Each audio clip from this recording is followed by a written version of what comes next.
ইন্দ্রিয়গুলিকে নিয়ন্ত্রিত করে আপনি কামকে কিভাবে বিনাশ করবেন? তো এর উত্তরে ভগবান শ্রীকৃষ্ণ কর্মযোগ শ্লোক 41 নম্বর শ্লোকে বলেছেন, তস্মাত্ত মিন্দ্রি আনাদৌ নিয়ম্য ভরতর্ষভ পাপমানং প্রজহি হেনং জ্ঞান বিজ্ঞান নাশনম। অনুবাদ: অতএব হে ভরতশ্রেষ্ঠ, তুমি প্রথমে ইন্দ্রিয়গুলিকে নিয়ন্ত্রিত করে জ্ঞান ও বিজ্ঞাননাশক পাপের প্রতীকরূপ এই কামকে বিনাশ করো। অর্থাৎ ভগবান প্রথম থেকেই অর্জুনকে ইন্দ্রিয়গুলিকে দমন করবার উপদেশ দিয়েছেন, যাতে তিনি পরম শত্রু কামকে জয় করতে পারেন। কারণ এই কামের প্রভাবে জীব আত্মজ্ঞান বিস্মৃত হয়ে তার স্বরূপ ভুলে যায়। তাই এখানে জ্ঞান বলতে সেই জ্ঞানকে বোঝানো হয়েছে যে জ্ঞান আমাদের প্রকৃত স্বরূপের কথা মনে করিয়ে দেয়। অর্থাৎ যে জ্ঞান আমাদের মনে করিয়ে দেয় যে আমাদের আত্মাই হচ্ছে আমাদের প্রকৃত স্বরূপ। আমাদের জড় দেহটি একটি আবরণ মাত্র। আর বিজ্ঞান বলতে সেই বিশেষ জ্ঞানকেই বোঝায়, যা ভগবানের সঙ্গে আমাদের নিত্য সম্পর্কের কথা মনে করিয়ে দেয়।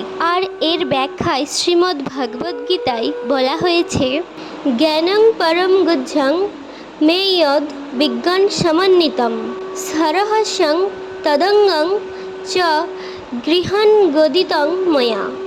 অর্থাৎ আত্মজ্ঞান ও ভগবত তত্ত্বজ্ঞান পরম গোপনীয় ও গভীর রহস্যপূর্ণ।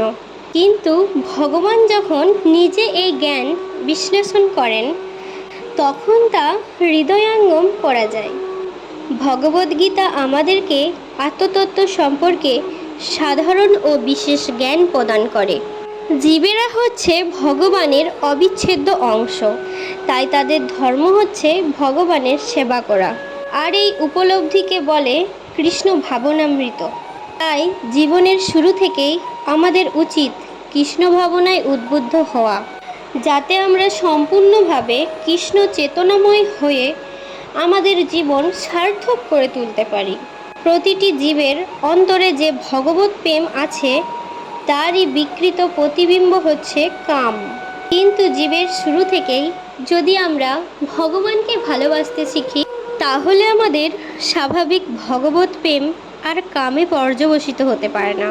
আর এই ভগবত প্রেম কামে বিকৃত হয়ে গেলে তখন তাকে স্বাভাবিক অবস্থায় ফিরিয়ে আনা অত্যন্ত কঠিন।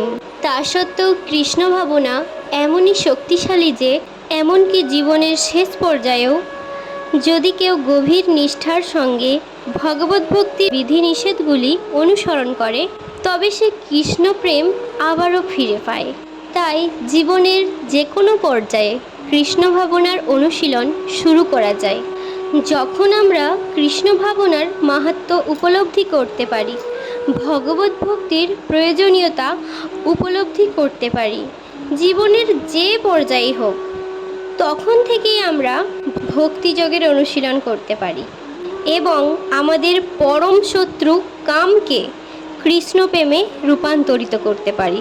আর এটিই হচ্ছে মানব জীবনের সর্বোত্তম পূর্ণতার স্তর।